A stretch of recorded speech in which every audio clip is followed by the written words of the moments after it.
En vanoggend begin ek met 'n vraag wat ek vanaand by jou wil los. En te sê, as jy dit sou waag om oor jou eie geloof na te dink, oor jou eie verhouding met die Here na te dink. En jy sal dit waag om introspeksie te doen. Wat is die een aspek miskien van jou geloof waarmee jy miskien vanoggend worstel? Waarmee jy vanoggend miskien sê, ek sukkel hiermee in my geloof in die Here.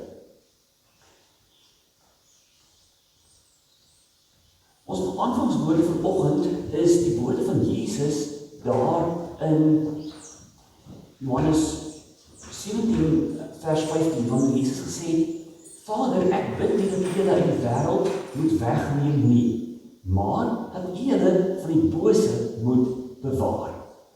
Vanoggend wil ek jou kom groet met die woorde wat sê, genade en vrede vir jou.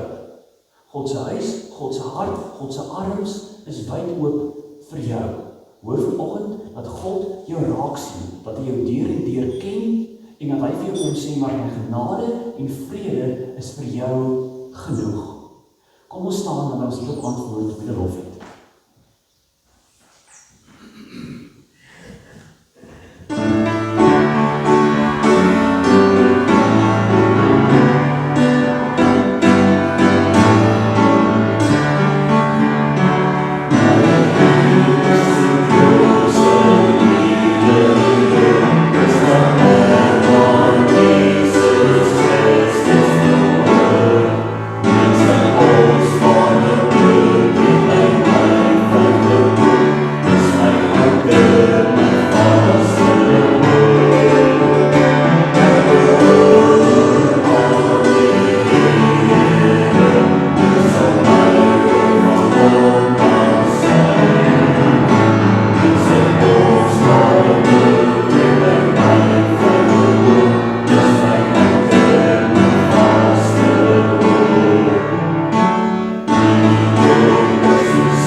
Jy kan sommer hier so kom naby my kom staan. Dan kyk ons 'n bietjie wat gaan alles vanoggend hier. So maats, ek wil net julle vir 'n bietjie vertel, wat sien julle alles hier? Skoonmaak goed sien? Ja, en wat het hier agter? Was goed maatjie?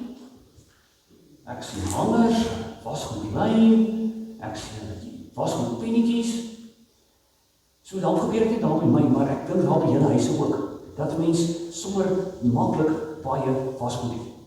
Julle weet self, as 'n mens daar by die huis is, en jy speel so lekker daar buitekant, dan raak mens mos maklik vuil. Jou klere is so maklik vuil. En dan gee ons dit vir pappa en mamma, hulle was dit vir ons weer mooi skoon, nee. So, kom ons kyk vanoggend, as ek net 'n bietjie my was, het ek vanoggend dan my wasgoedmaatjie ook saamgebring.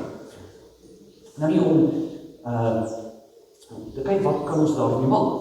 So maat, wat dink julle kan ons maak om hierdie klere skoon te maak? Julle sien ons het 'n wasgoedmaatjie hier, ons het 'n seep hierso, wat kan ons doen? Hoe gaan dit werk? Kan julle my leer hoe was mens wasgoed?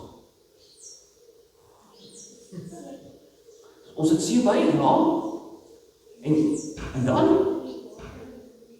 ons sit dit in die water en dan gaan ons so met hom. Nie die hele plan, ek hou daarvan. Kom ons kyk julle. So, julle sê ons seepel, okay? Gaan julle my help? Gaan julle my help?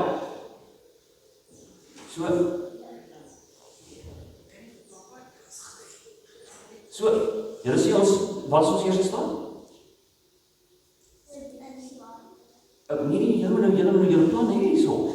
So, ons seepel, ja. En dan, wat doen ons dan mee? Ja, en hoe werk die aksie van jou? Jy het op so mooi vir ons gedemonstreer. Ons werk om so, okay. Julle het 'n plan nie weet, ons gaan die klere mooi was, nee. Wil julle saam kom was? Nee. En nou, wat maak ons?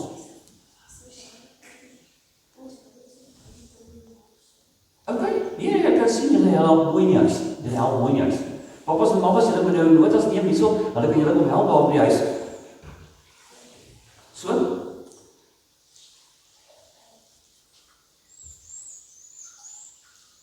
En dan, wat maak ons nou met daarmee? Ons maak ook en ons hang dit op, dankie Andries. Lyk nog nie vir my heeltemal mooi skoon nie, maar dit sal ons wel later hanteer.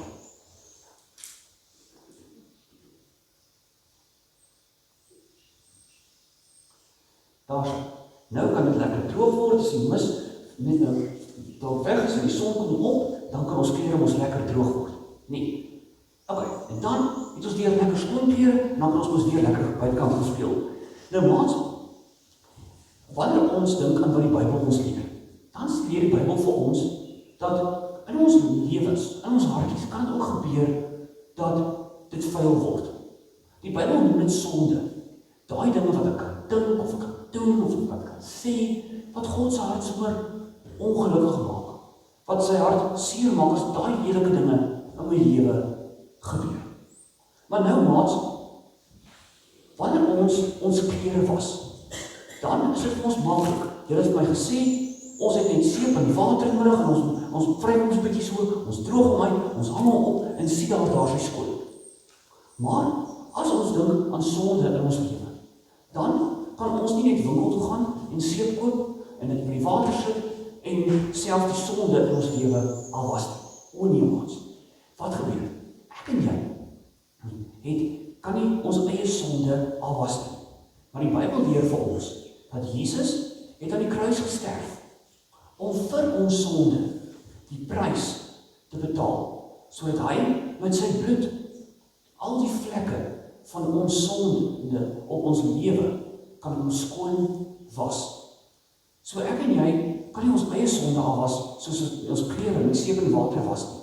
Maar ons kan wel op Jesus vertrou, dat hy met sy bloed al die sonde op ons lewe, wat lelike vlekke op ons lewe wil kom laat het, dat hy dit kom afwas, dat hy ons lewe heeltemal kom skoon maak, dat ons lewe soos Jesus kan wees, dat hy ons skoon was deur sy bloed.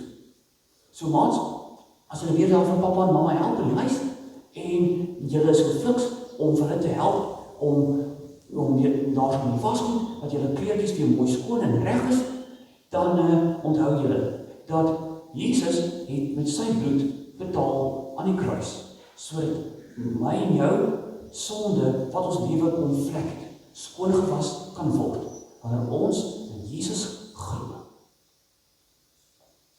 Dankie maats. Dankie Annie, julle is welkom uit te beweeg. En dan niks.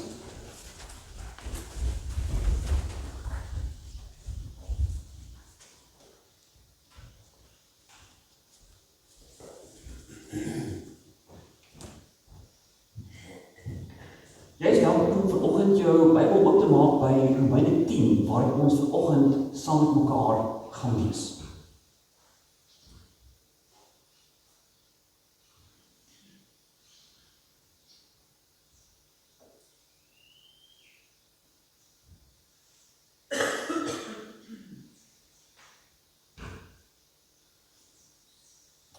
En wanneer die Bybel oopgemaak het by Romeine 10, dan terwyl ons bly sit, ons toetrede lied vanoggend wat sê, ons is almal hier te saam.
Heilige en almagtige Here, dankie dat ons vanoggend die voorreg het om hier saam met mekaar byeen te wees as medegelowiges, as medebegenadigdes.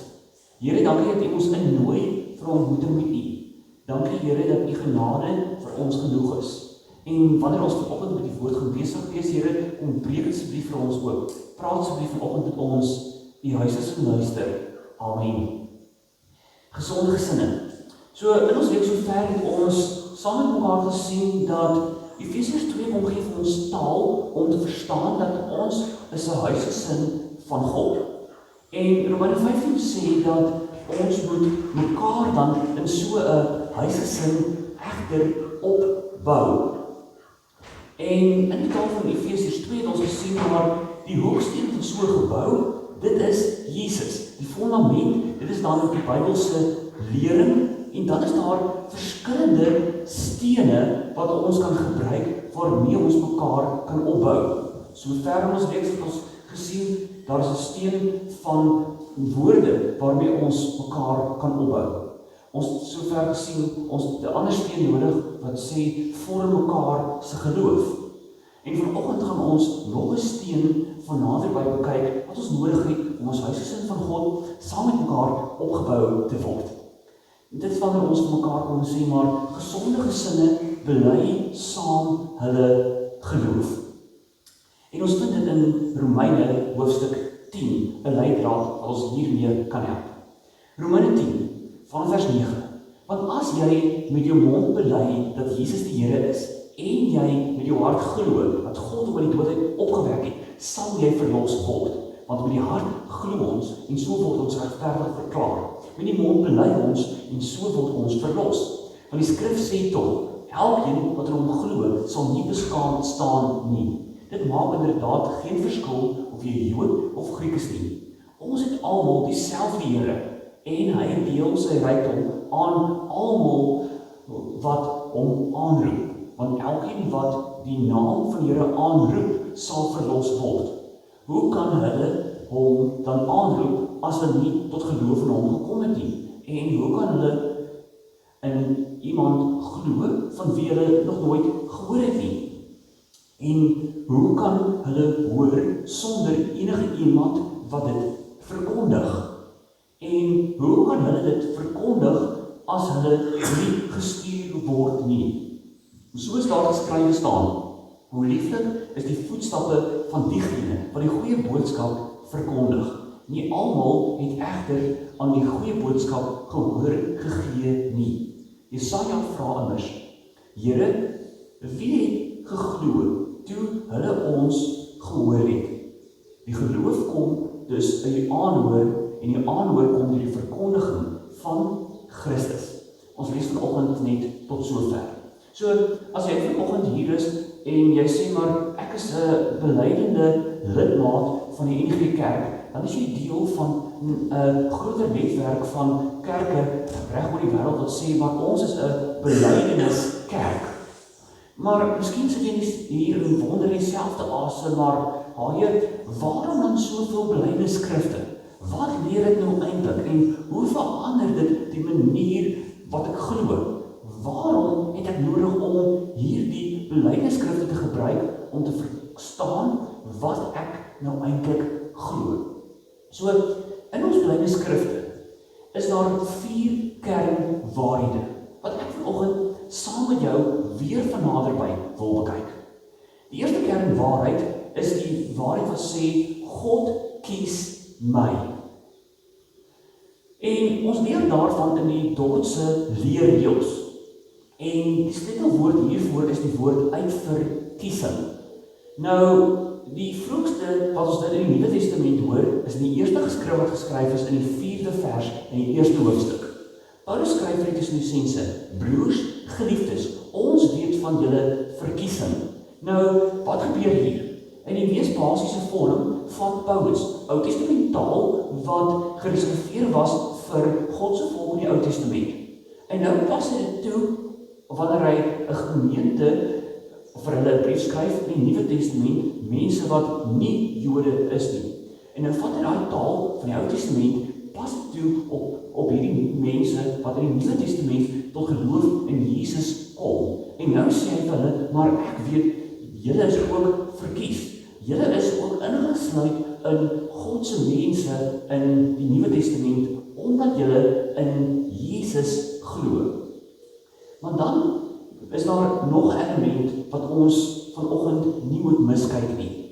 En dit begin wanneer ons sê dat uitverkiesing kom, sê vir ons, maar ergens op 'n manier neem God die inisiatief in my verlossing. Johannes 6 vers 29 sê, dit is die werk van God, dat julle glo in die een wat hy gestuur het. Nou, ons vertrekpunt is heel dikwels geloof. En dan sê ons maar, dit is tog ek wat glo, soos ek wat iets doen, so die saak begin by my. Maar, Johannes 6 vers 29 in die woord van Jesus, kom trek vir ons nog 'n venster hierop oop, om vir ons te sê, maar geloof begin primêr by God. Dit is God wat hierdie geloof initieer. Dis hy wat vir my moontlik maak om te kan glo in sy seun Jesus Christus. En daarom kan ek en jy antwoord met geloof, omdat God die geloof moontlik maak. Hy begin dit. Deur die werk van die Heilige Gees werk hy geloof in my hart. Hy maak dit vir my moontlik om te glo. En dit is juist dan wanneer ek en jy kan antwoord met geloof. Maar is nie iets wat uit myself uitkom nie, dis iets wat gebeur omdat God dit primêr dit moontlik vir my maak. Wat is geloof dan? Geloof sê, ek en jy kom verplaas ons vertroue weg van myself af na Jesus toe. Weg van wat ek kan doen, na dit wat Jesus reeds gedoen het. Weg van wie ek is, na wie Jesus sê, hy is. Maar dit gebeur in reaksie op God, wat het moontlik maak vir my om te glo. Daarom is geloof primêr iets wat God initieer. Dit berus op sy handeling. En dan antwoord ek en jy met geloof, omdat God dit vir ons moontlik maak. Nou, miskien klink hierdie dalk vir jou moeilik, maar ek wil graag dit verduidelik aan die hand van 'n storie, wat dit vir jou dalk sal makliker maak om dit mee te verstaan. So, daar word vertel van, kom ons maak dit 'n seentjie, wat daar in die woud ingehardloop het. En hy wil graag gaan kyk het, maar hoe lyk dit in hierdie woud?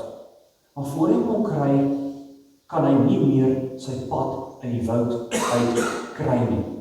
Hy het alleen gehardloop. Niemand kan hom opspoor nie, of so dink hy.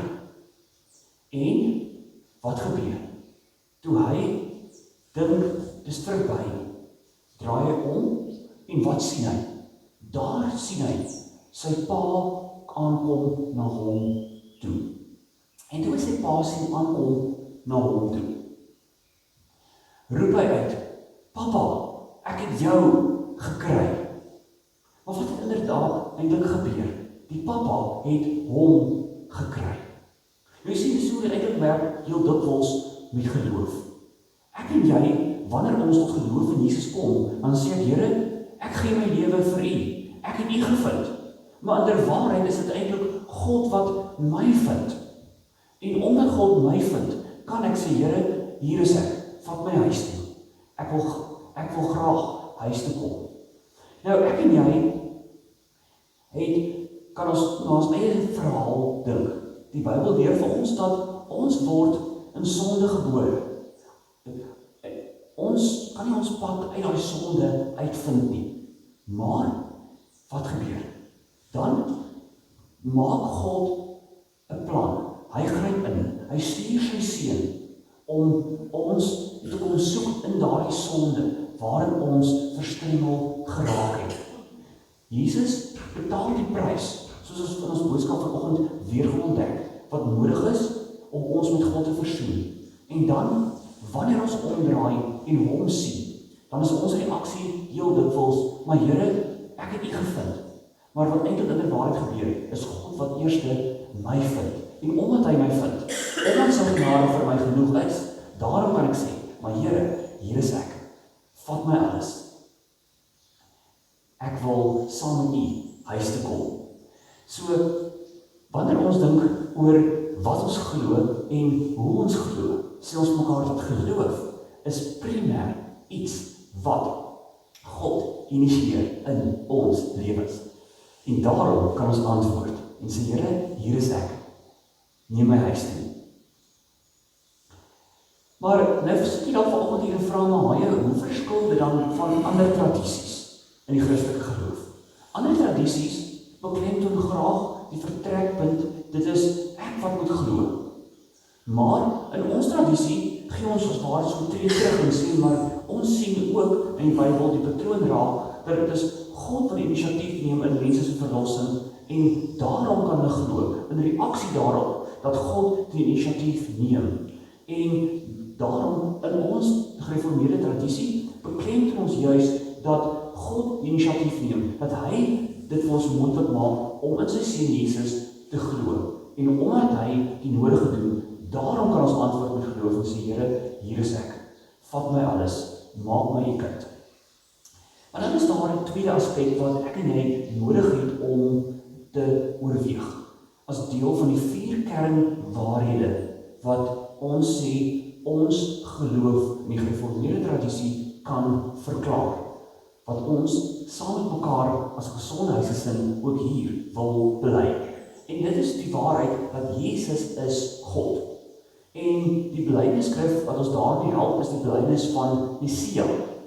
Nou, die eerste sleutelwoord wat ons nodig het, wanneer ons dit oorweeg, is die woorde wat sê, Jesus is self ook God.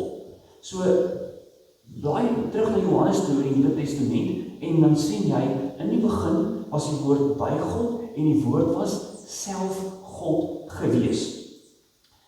Hebreërs 1 vers 3 sê, hy, Jesus, is die uitstraling van God se heerlikheid en die ewebeeld van sy wese.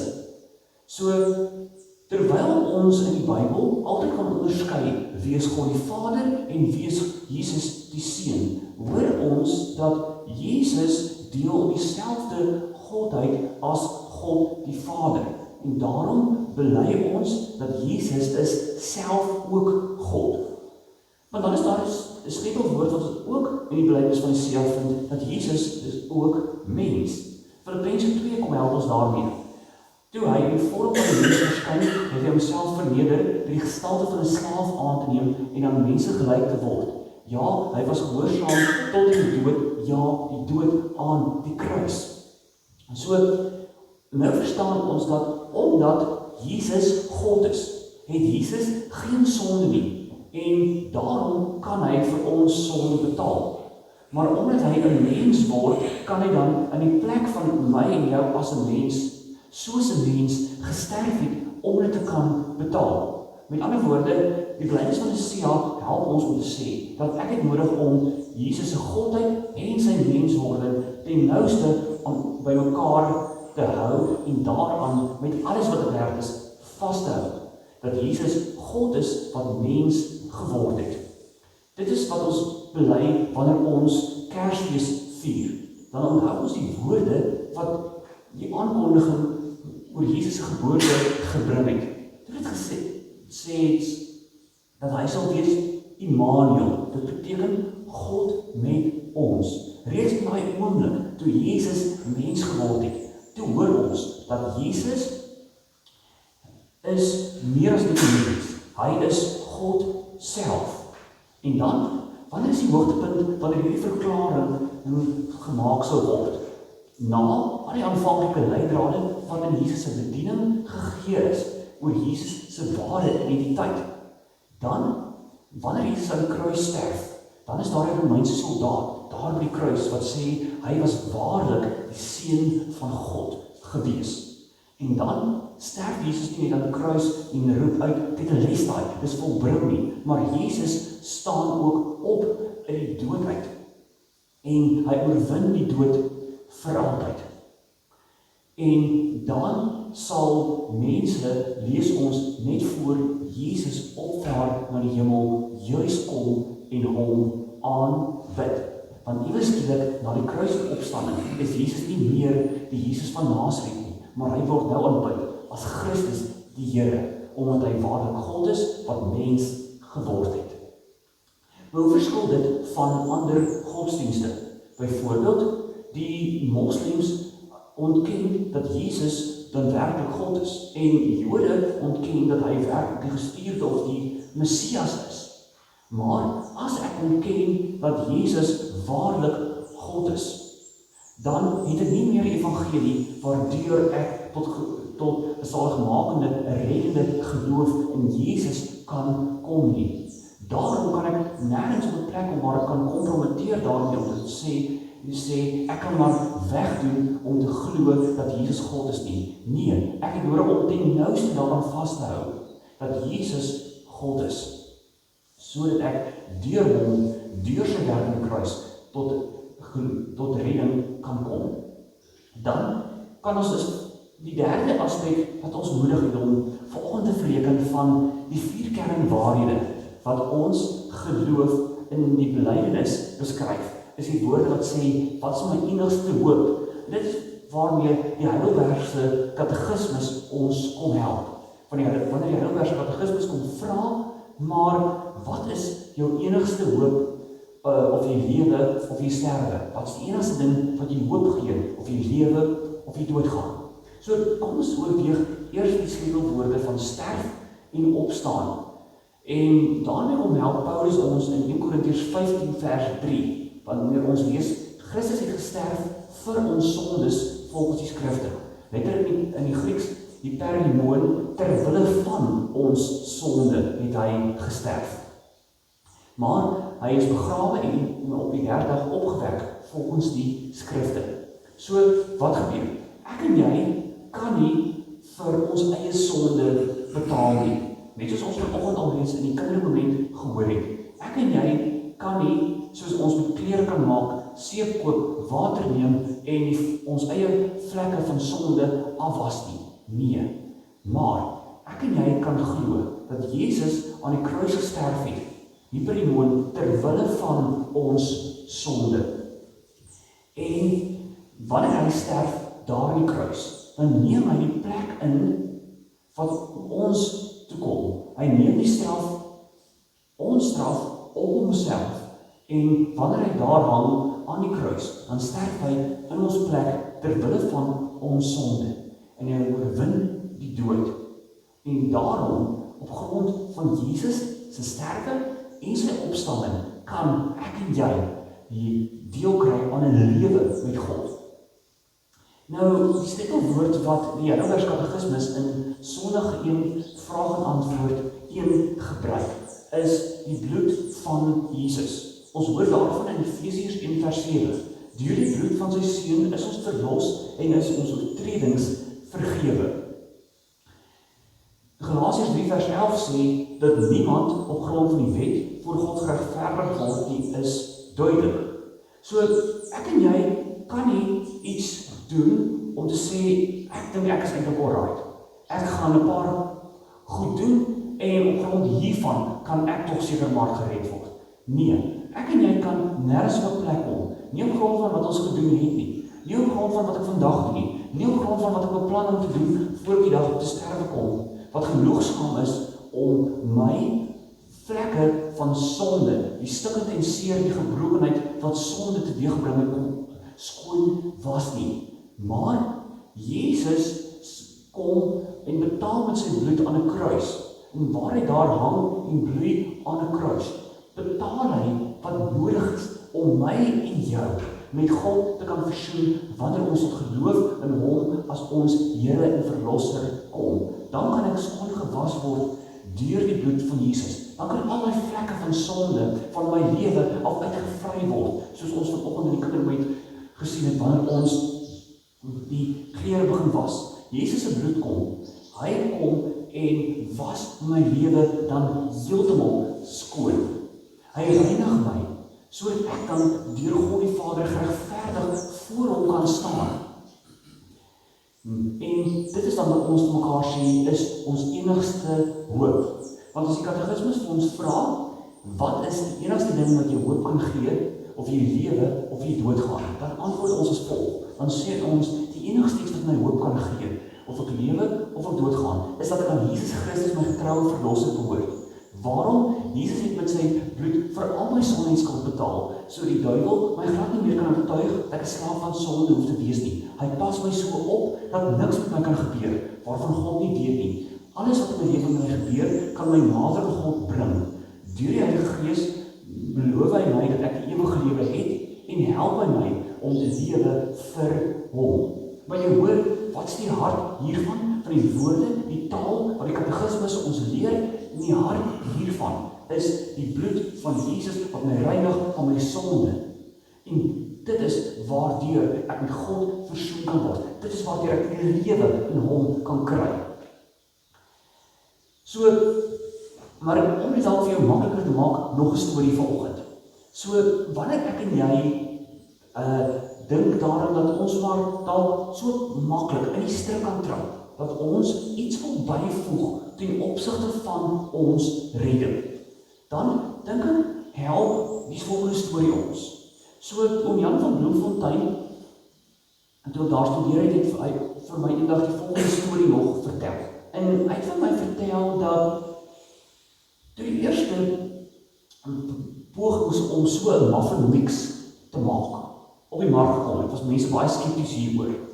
Want waarom kan dit so maklik wees dat jy een produk koop en sien daar het jy alles bymekaar en binne enkele oomblikke het jy jou pan muffins warm gereed om te eet. En net so voor hulle die produkte maar van die mark onttrek om te sê, dit lyk nie vir my, ons hier is 'n mark hiervoor. Wat gebeur? Iemand kom en sê, maar kom ons skryf groot op die buitekant van die pakkie, add 1 egg. En dieselfde pakkie met een enkele beskrywing by, begin toe om so soepkoek te verkoop. Nou, om Jan nou daarmee vir my vertel het, dat, wat gebeur? Ek en jy is baie keer skepties om iets te vertrou, as ons nie self iets kan byvoeg. En dis wat ons baie keer wil maak, met die evangelie van Jesus Christus se reddende genade. Ons wil dit eers vertrou as ek sê ek kan iets byvoeg. Maar die evangelie sê vir ons glo in Jesus alleen. Nie Jesus en iets nie. Nie Jesus en my werke nie. Nie Jesus en my gehoorsaamheid aan die wet nie. Nie Jesus en my goeie dade nie. Nie Jesus en dit wat ek nog eendag kan bereik nie. Jesus alleen, genade alleen, geloof alleen, skrif alleen. So lyk die solas van die reformatie, wat die kontoerlyne vasstel van die geloof wat ek en jy bely. Jesus alleen. Ek het nodig om in Jesus alleen te glo, as my God, as my Here, as my redder, as my verlosser. En ek het nodig om dan onderhoud van die mond laat maak. Dit sê, Here, hier is my alles. Ek vertrou op U vir 'n lewe met God. Vat my alles, was my skoon, maak my die eiendom. En dit gebeur deur Jesus alleen, nie Jesus en enigiets wat ek ooit kan byvoeg nie. So, hoe verskil dit dalk van ander godsdienste? Dit verskil van ander godsdienste, want in ander godsdienste moet jy self jou redding verdien. Jy moet self 'n bydrae maak tot jou redding. Waar ons geloof is die enigste geloof wat leer dat jy ontvang dit uit genade. Jy kan dit juis nie verdien nie. En dit juis die enigste weg tot verlossing deur Jesus as redder is, deur hom as God te bely. En so verskil die ons verstaan van redding van enige ander godsdienst. En dan ons vierde sleutelaspek. Wanneer ons wil vir mekaar kom sê, maar wat is dit wat ons saam met mekaar nodig het om te bely as 'n gesonde huisgesin van God hier vanoggend teenwoordig? En dit is dat ons glo in God drie enig. En die apostoliese geloofsbelijdenis is juist daardie belijdenis wat vir ons hierdie taal omgee.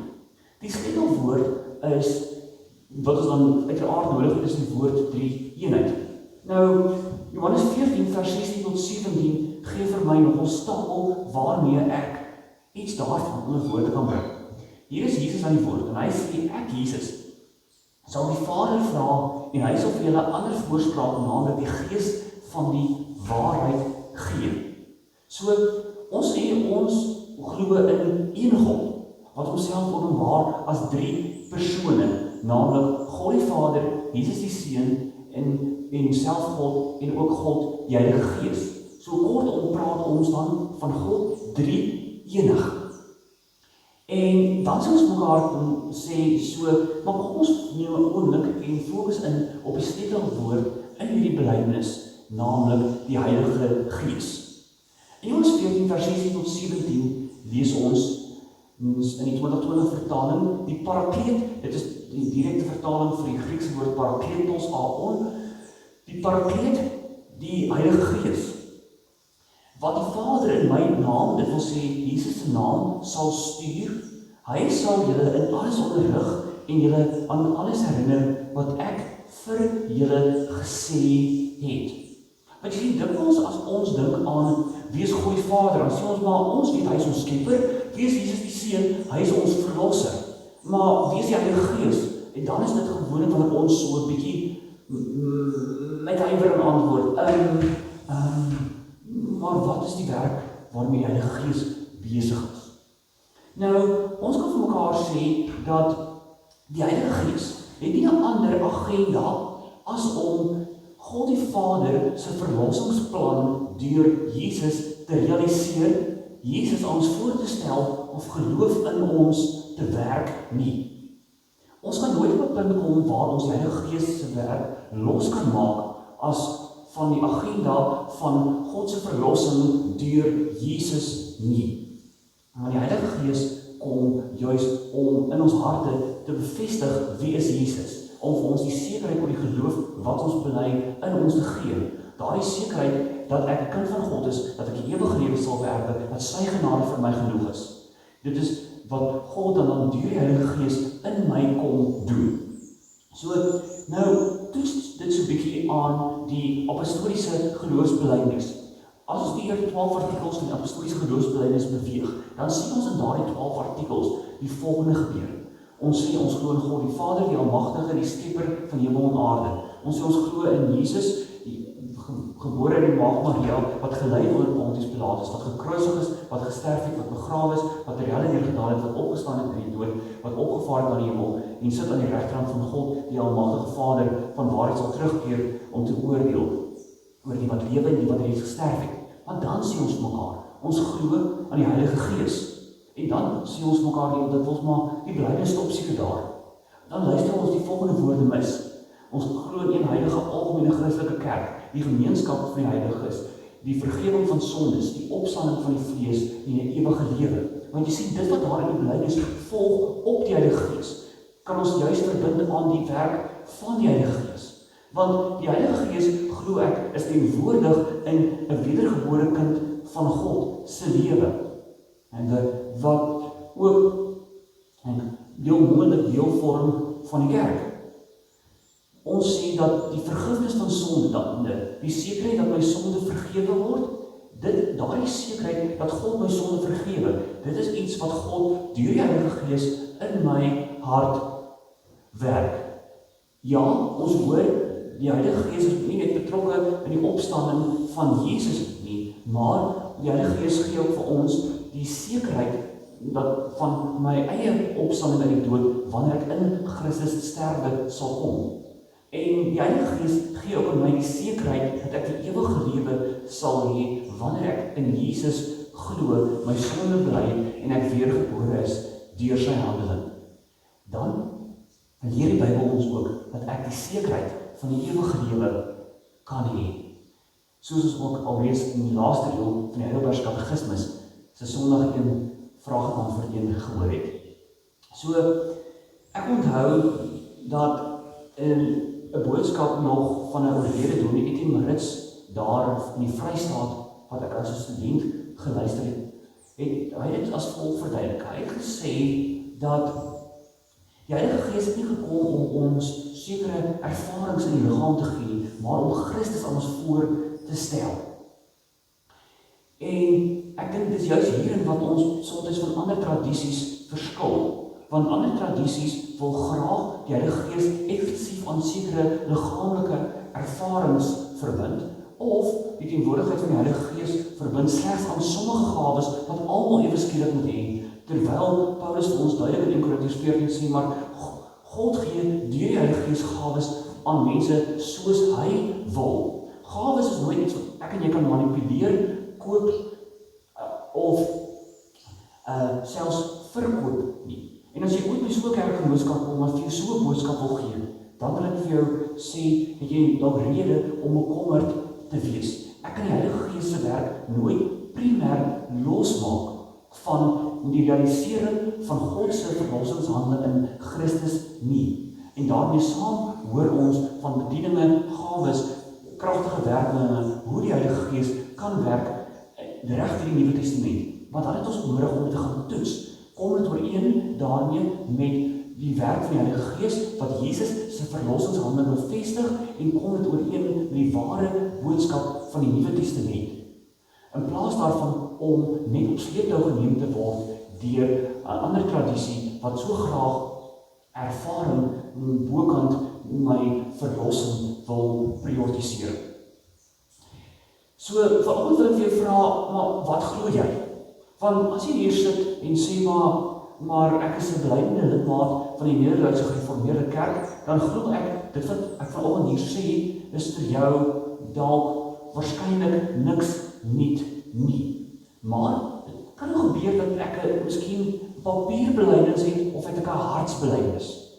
Kan het gebeur dat ek 'n papierbelydenis het, dat ek het daar in my fotoalbum die sertifikaat vir die kerk vir my gegee, toe ek belydenis van geloof afgelê. Miskien het jy nog 'n foto daar van so 'n dag daar in die album en sê maar ek het belydenis van geloof om af lê.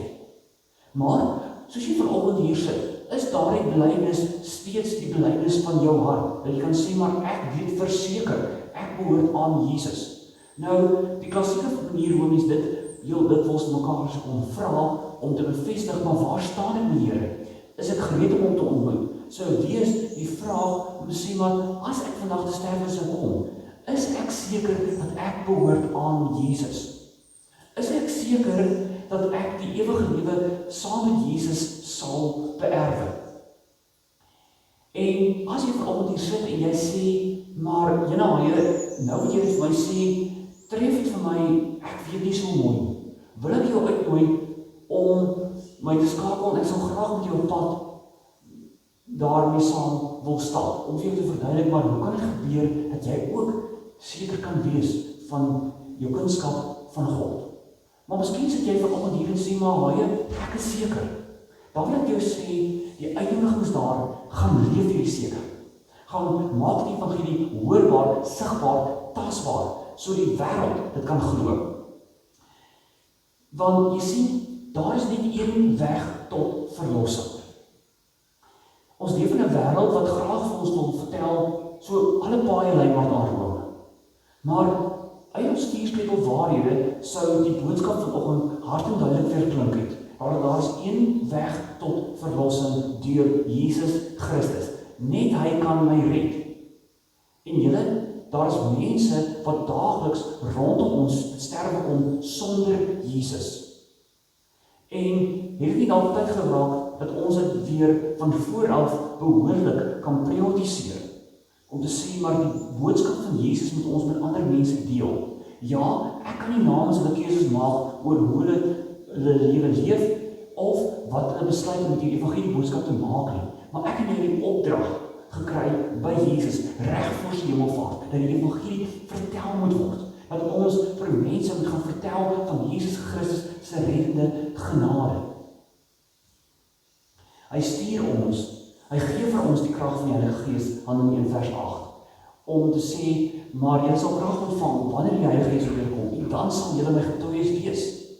En daardie woorde kan ons nie maar net sê agterlê wat daar by die disippels wat toe die Heilige Gees uitgestort is daar in Handelinge. Nee, ek en jy deel vandag nog 'n opdrag om vir mense te sê, jy kan in Jesus glo.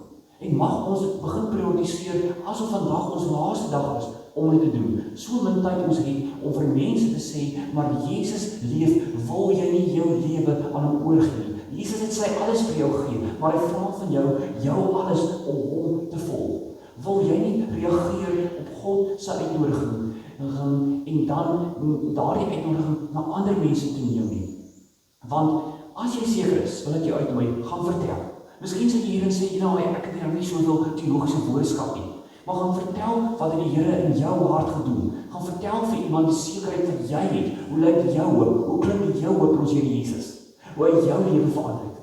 Gaan vertel dit, want jy het 'n getuienis wat jy kan deel met iemand anders. Hoe God se genade in jou lewe lyk. Want dan, vriende, is ons besig om nie ons geloof saam met mekaar te bely nie. Dan is ons besig om dit saam met mekaar te beliggaam, van met hierdie evangelie ook in ons lewens nie net gestal te kry nie, maar ook deur ons monde hoorbaar word. Mag ek jou vra om hierdie week kreatief te gaan wees, waar jy beweeg. Jy gaan in elk geval plekke beweeg. Deur jou lewe, soms sonder om enige woord te sê, maar anders is waar jy die kans kry. Vertel vir iemand van Jesus Christus se reddende genade, sodat hierdie belydenis nie net 'n papierbelydenis sal wees nie, maar dat dit wat in jou hart is, hoorbaar, sigbaar, tasbaar sal word, sodat ek en jy sal omgee, ander bedien, sodat die wêreld tot geloof in Jesus, ons Here, ons Verlosser sal kom. En ek en jy kan ongeag wie ek is, wanneer ek die geloof deelagtig geword het, kan ek iets daarvan met iemand anders gaan deel. En dit maak my opgewonde, dat ons as huisgesin van God nie net hier bestaan terwille van onsself nie, maar op 'n Sondag kom ons hier byeen om saam met mekaar te oefen in die kleine, sodat ons in die week daar buitekant dit kan gaan leef. Mag ek en jy hierdie week die evangelie van Jesus Christus hoorbaar, sigbaar, tasbaar maak, sodat iemand anders ook tot geloof in Jesus kan kom. Amen. Vriende, ek wil vanoggend vir jou geleentheid gee vir stilgebed, waar jy 'n oomblik neem en sê, Here, ek hoor vanoggend weer die evangelie boodskap. Ek hoor vanoggend maar hoe klink die belydenis wat ek het. En sê, Here, heel dikwels dink ek is ek wat na U toe kom. Maar vanoggend hoor ek is eintlik U wat na my toe kom. En daarom wil ek sê, Here, opnuut, hier is my lewe, vat my alles, maak my die kind. Ek wil vir jou oomblik gee van stilgebed waar jy vanoggend na die Here toe kan kom. Miskien het jy nodig om te sê, maar Here, hier is iets nog in my lewe waarmee ek worstel. Hier is iemand wat ek sukkel om te vergewe. Hier is iets wat ek nog ervaar in die pad staan tussen my en U. En daarom wil ek vir jou oomblik vanoggend gee wat jy ook net in stilgebed met die Here kan gesels, Here, hier is ek.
Amen. Vriende, daar is geleerd wat tydens hierdie Here met jou naam oor kan doen.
reis aan die hand van gesonde gesinne. En volgende week gaan ons saam met mekaar gesels oor wat beteken dit wanneer gesonde gesinne ook vir mekaar bid, saam met mekaar bid. Hoe bid ek? Ook in tye wanneer ek worstel, ook in tye wanneer ek nie daarmee uit kom sien waarvoor ek bid. En volgende week reis ons saam met mekaar verder op soek na sekere leidrade wat gebeur wanneer gesonde gesinne saam met mekaar ook bid. Maar vanoggend sluit ons aan ons erediens af wanneer ons staan vir ons slotlied, wanneer ons die oorwinningslied saam met mekaar gaan sing, dan bly ons staan vir die uitspreek van die seën en daarna het ons die laaste lied as ons uitstaplied. Dan nooi ek julle om saam met ons die heerlike koppie koffie of tee hier in die annex te kom geniet en dankie ook vir julle wat weekliks vir ons ook voorberei. Kom staan.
Die liefde van God ons Vader en die gemeenskap met die Heilige Gees.